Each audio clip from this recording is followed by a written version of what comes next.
What's up, guys? Theo here, doing a quick prediction for Joe Pyfer versus Jack Hermansson. I'm going to do a little bit of a switch up in the order of how I do these fights because I've noticed the earlier posts get a lot more views and I want the bigger fights to get more views. So we're going to start out with the main event this time and work our way down the card. So right now, Joe Pyfer is a minus 250 favorite, and the comeback on Jack Hermansson is plus 180 on DraftKings. And guys, I like Joe Pyfer here. I think this fight is correctly lined. It is a bit of a step up in competition for Pyfer, but that doesn't really worry me too much here because while Jack Hermansson does have more UFC experience against better guys, you know, he does have a fight against Sean Strickland. He got outclassed and lost there, but he has been fighting really good UFC fighters for a very long time. He's been around. He's never been able to climb the rankings too high, but he's always kind of been one of those high-level gatekeepers. The thing with Jack Hermansson is that he's kind of a misunderstood fighter. A lot of people think of him as like a really good wrestler, really good grappler, but he's really not. His grappling and wrestling is pretty overrated, and his stand-up is actually a little bit underrated. He has really good footwork, and he's very springy on the feet, and he throws kind of good combinations. Although he doesn't have super dangerous striking, his footwork is very underrated. He's very evasive on the feet against powerful guys like Chris Curtis and Sean Strickland. Even though they're not really power punchers, they do have a lot of volume, and they have powerful volume. And Hermansson has been able to mostly escape from them and be very elusive on the feet without ever having to take them to the ground. That's the thing about Jack Hermansson, is that he's kind of pedigreed as like a wrestler, a grappler, but he really doesn't use it in his fights. He never shoots takedowns. I think the only time that I saw him like immediately successfully take someone down was against Kelvin Gastelum. And if I remember correctly, I didn't watch that fight back because I mean, it ends in a few seconds. But if I remember correctly, there was a bit of a scramble, and he manages to get Kelvin Gastelum's like leg, and he gets him in like a leg lock or something like that, or a heel hook or something like that. But that was a bit of a fluke fight. I thought Kelvin Gastelum was going to win that. Since then, Hermansson's had other fights, though, long fights. I mean, there's a lot of tape on this guy, and he's just never really presenting too much of a grappling threat or striking threat to his opponents. He kind of like manages to make fights very boring by being very elusive on the feet, not really shooting takedowns, not really trying to knock his opponents out too much, and, you know, not really even having the ability to. He did get Chris Curtis in some trouble against the fence at one point, but Chris Curtis shelled up and managed to eat everything and get out of danger. So he's hitting guys, and he's not really delivering knockout power to them, and he's not really taking guys down and like submitting them really well. You know, he got submitted himself by Roman Dolidze in kind of an embarrassing way to get submitted. It was one of the weirder submissions I've seen. Or he didn't get submitted. Roman Dolidze caught him in a submission that he could not escape from and then pounded him out on the ground, and he just wasn't able to do anything. So it wasn't a submission per se. I guess it was more of just like a mount. But he did lock up Hermansson's legs and mount him, you know, after a jiu-jitsu transition. So that was a bad look because Hermansson is kind of pedigreed as a grappler. Dolidze's not. He's a power puncher, and Dolidze managed to out-grapple him and get him in a situation that he could not escape from no matter what. That was a bad look for Jack Hermansson. And I just don't really see what the upside on Hermansson is here because Pyfer obviously has way more power. Pyfer's got dynamite in his hands. He hits people, and he's like bullying people. There are other power punchers, very powerful guys like Hermansson, who I thought was going to have success in the striking in that fight, and Pyfer just bullied him and shut him down.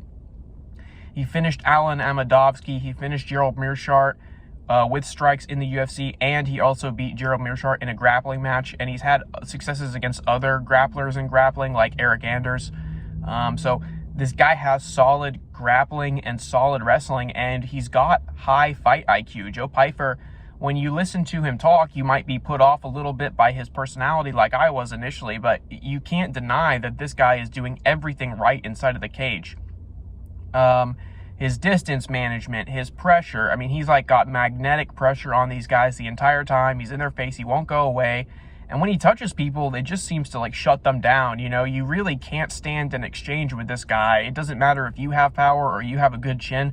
You just cannot let Joe Pyfer unload on you and connect with your head or chin or any way, or he's going to leave you stiff, laid out. He's already done it to several other guys who, you know, have managed to hang around in the UFC for a long time.